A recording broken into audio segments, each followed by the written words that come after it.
ആരോഗ്യവകുപ്പ് അനാസ്ഥ കാട്ടിയെന്നാരോപിച്ച് കൂട്ട ധർണ നടത്തി. കൊല്ലം ജില്ലാ ആശുപത്രിക്ക് മുന്നിലായിരുന്നു ധർണ.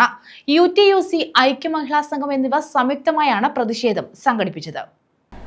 ആരോഗ്യവകുപ്പിനെ അരാജക വകുപ്പാക്കി മാറ്റിയ വകുപ്പ് മന്ത്രിയുടെ പേരിൽ നരഹത്യക്ക് കേസെടുക്കണമെന്ന് UTUC ദേശീയ പ്രസിഡന്റ് A. അസീസ് കൊല്ലം ജില്ലാ ആശുപത്രിക്ക് മുന്നിൽ UTUC, ഐക്യമഹിളാ സംഘം സംയുക്തമായി നടത്തിയ പ്രതിഷേധ ധർണ ഉദ്ഘാടനം ചെയ്ത് സംസാരിക്കുകയായിരുന്നു അദ്ദേഹം.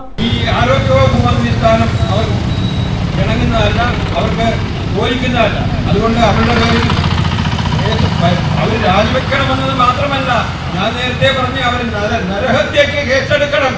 കേസെടുത്ത് അവർ രാജിവെക്കണം. കേസെടുക്കുന്നതോടൊപ്പം തന്നെ അവർ രാജിവെക്കണമെന്നതാണ് ഞങ്ങൾ ഉയർത്തുന്ന മുദ്രാവാക്യം. യോഗത്തിൽ UTUC ജില്ലാ പ്രസിഡന്റ് ഇടവലശ്ശേരി സുരേന്ദ്രൻ അധ്യക്ഷത വഹിച്ചു. K. Cicily, Saji D Anand, Kureepuzha Mohan, K. Raji, TK Sulfi, Jayalakshmi, Kaipuzha V. Rammohan, G. Venugopal, MS Shoukath, R. Sunil, Firoz Ahammed, Annie Babu, Sajitha Shajahan, Laila Salahudeen, Sophia Salam, Biju Lakshmikanthan, Ajith Ananthakrishnan, Chengulam Sasi, Sadu Pallithottam, Sajeev Kumar Manjappara, Saleem, Sudarsanan TC, Anilkumar, Subhash Kumar തുടങ്ങിയവർ പങ്കെടുത്തു.